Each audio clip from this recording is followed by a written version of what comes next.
Welcome to our channel instrumentation question and answer professional. आज हमारा session है top 5 interview questions regarding the vibration. Interview में vibration के बारे में सबसे ज़्यादा पूछे जाने वाले टॉप 5 क्वेश्चन जो हैं वो उनके बारे में आज डिस्कस करेंगे। तो चलें, आज का सेशन स्टार्ट करने से पहले सबसे पहले आपसे गुजारिश है कि अभी तक आपने हमारा चैनल सब्सक्राइब नहीं किया तो अभी कर लीजिए और साथ ही साथ बेल आइकॉन के बटन को भी प्रेस कर दीजिए ताकि हमारी हर आने वाली video from instrumentation question and answer से सबसे पहले आप तक पहुंचे, जो कि आपके प्रोफेशन को इम्प्रूव करे। तो चलें प्रोफेशनल बढ़ते हैं हम आज के सेशन की तरफ। आज का हमारा सेशन है top 5 interview question regarding the vibration. कि वाइब्रेशन के बारे में इंटरव्यू में टॉप 5 क्वेश्चन कौन कौन से पूछे जाते हैं, आज हम वो डिस्कस करेंगे ताकि आपके लिए हेल्पफुल हों। तो सबसे पहला क्वेश्चन हम लेते हैं कि इंटरव्यू में सबसे ज़्यादा पूछे जाने वाला जो क्वेश्चन जो होता है वो ये होता है कि व्हाट इज़ द वाइब्रेशन, कि वाइब्रेशन क्या है। तो प्रोफेशनल वाइब्रेशन की हम ये देखते हैं कि डेफिनेशन क्या होती है।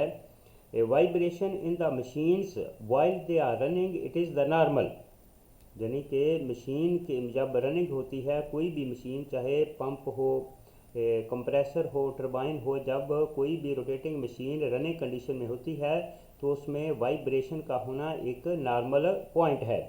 लेकिन जब वाइब्रेशन जो है वो उस नॉर्मल कंडीशन से ऊपर जाती है तो वहाँ पर हमें मॉनिटरिंग सिस्टम रिक्वायर्ड होता है।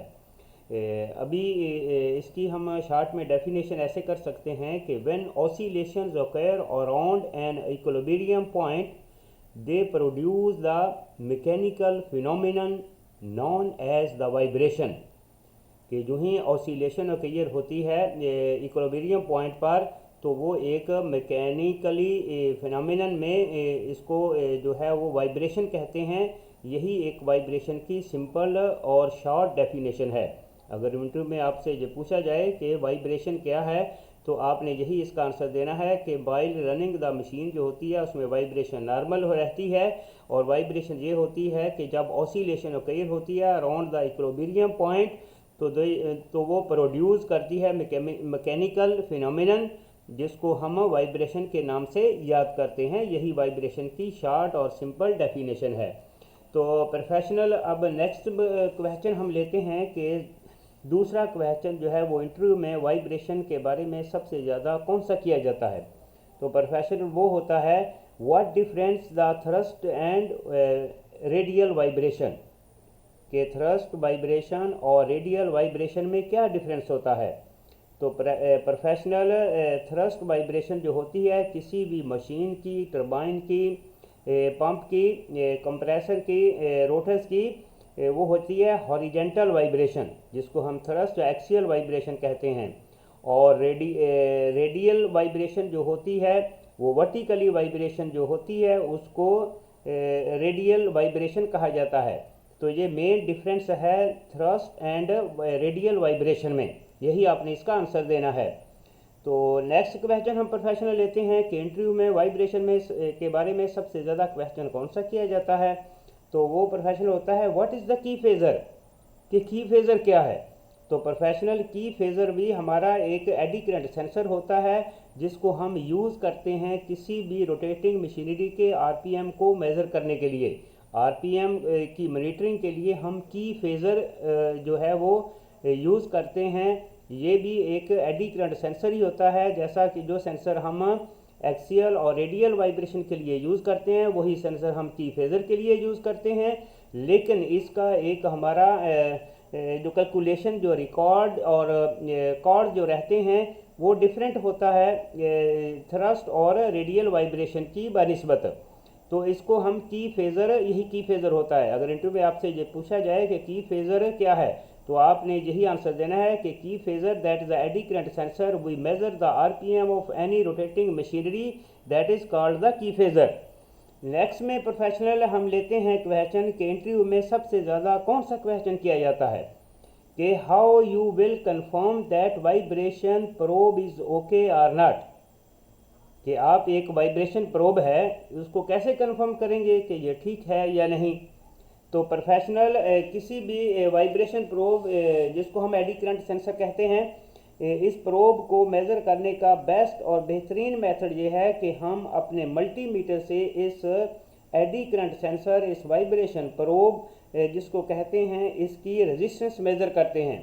अगर इसकी रेजिस्टेंस जो है वो 5 से लेकर 6, 7, 8 तक है, 8 ओम तक है, तो ये हमारा एडी करंट सेंसर जो है वो परफेक्ट है। आपने यही इसका आंसर देना है। अगर इसके क्रॉस में जो क्वेश्चन किया जाए कि अगर एक्सटेंशन केबल इसके साथ में है तो फिर वाइब्रेशन कितनी होगी, तो प्रोफेशनल इसका आंसर ये है कि अगर वाइब्रेशन एडी करंट सेंसर के साथ एक्सटेंशन केबल अटैच्ड है तो इसकी वाइब्रेशन जो है वो 11 to 15 ओम होनी चाहिए। अगर 11 to 15 ओम इसकी रेजिस्टेंस है तो इसका मतलब है कि आपका AD current sensor including vibration probe is the perfect. Next में जो क्वेश्चन इंटरव्यू में सबसे ज़्यादा प्रोफेशनल किया जाता है कि how you will check the healthness of the eddy current sensor, कि एडी करंट सेंसर की हेल्थ आप कैसे चेक करेंगे। तो प्रोफेशनल रिसेंट वीडियो में हमने इसके बारे में डिटेल के साथ एक्सप्लेन किया है कि एडी करंट सेंसर की हेल्थ आपने कैसे कंफर्म करनी है, लेकिन शॉर्टली हम आपको यहाँ पर बता देते हैं कि कैसे आपने कंफर्म करना है कि हमारा जो है प्रोब या एडी करंट सेंसर ठीक है या नहीं, इसको हेल्थनेस इसकी कैसे कंफर्म करेंगे।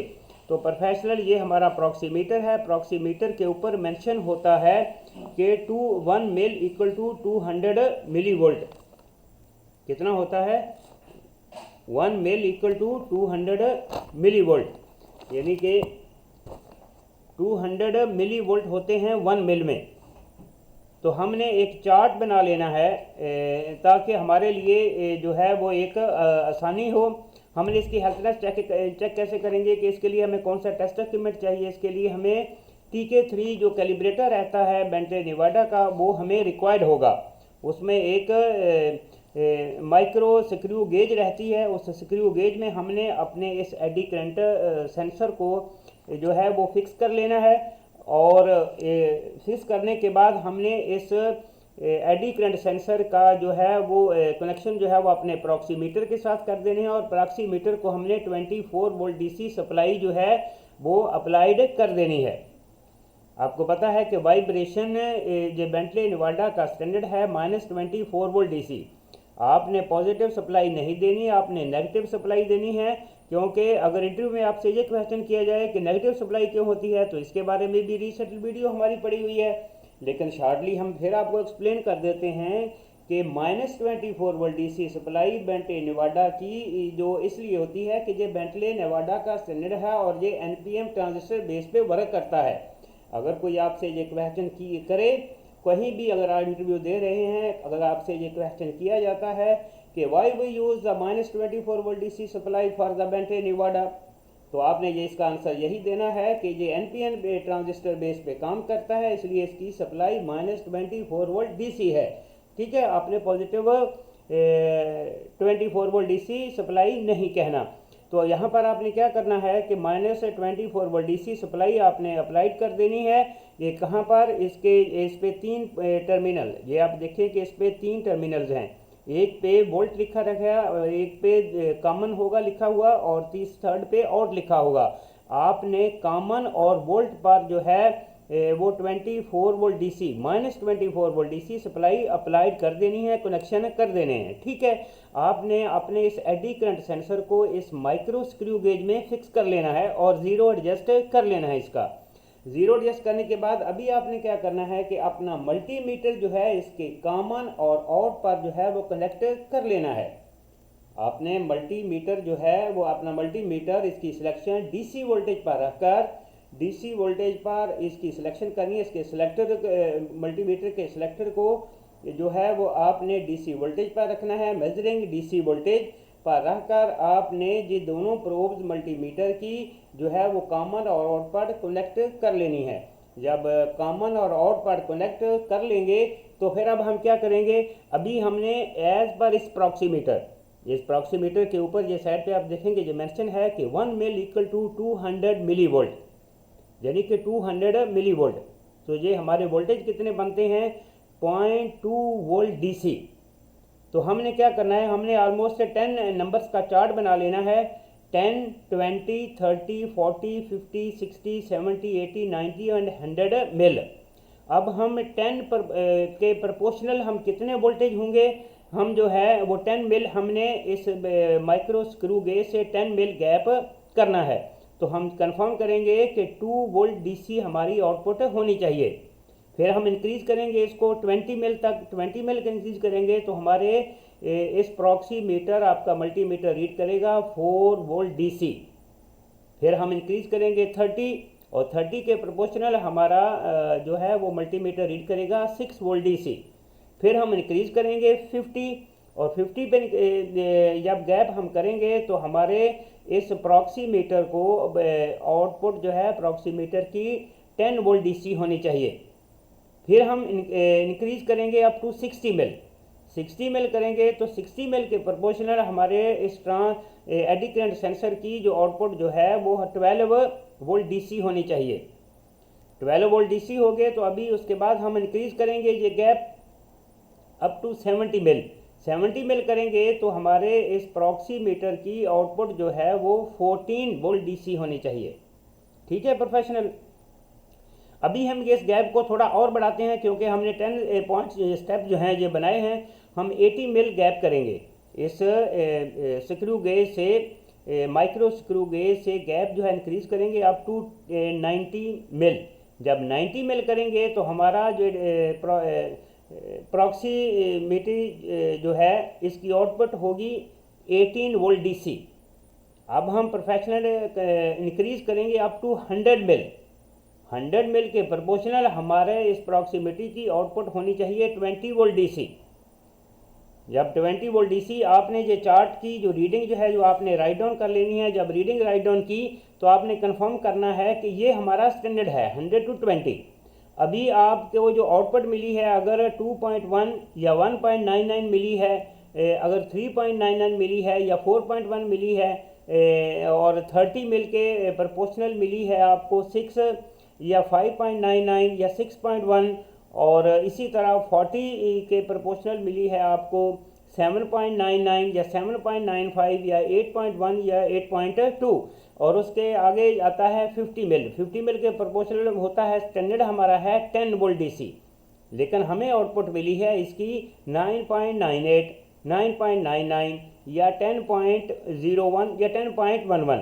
तो उसके बाद आता है 60 मिल के गैप के प्रोपोर्शनल हमें आउटपुट होनी चाहिए हमारी 12 वोल्ट डीसी, लेकिन हमें मिल रही है 11.99 या 12.1। इसी तरह 70 के प्रोपोर्शनल 14 होने चाहिए तो हमें मिल रही है 14.1, 14.05 या 13.95, और इसी तरह 80 के प्रोपोर्शनल हमारी आउटपुट जो रहनी चाहिए 16 वोल्ट डीसी होनी चाहिए। ठीक है, अभी 16 वोल्ट डीसी ये स्टैंडर्ड है हमारा, लेकिन हमें आउटपुट मिल रही है 15.91 या 95, और उसके बाद 90 के प्रोपोर्शनल हमारी आउटपुट होनी चाहिए 18 वोल्ट डीसी, लेकिन हमें मिल रही है 17.95 या 18.09 या 18.1।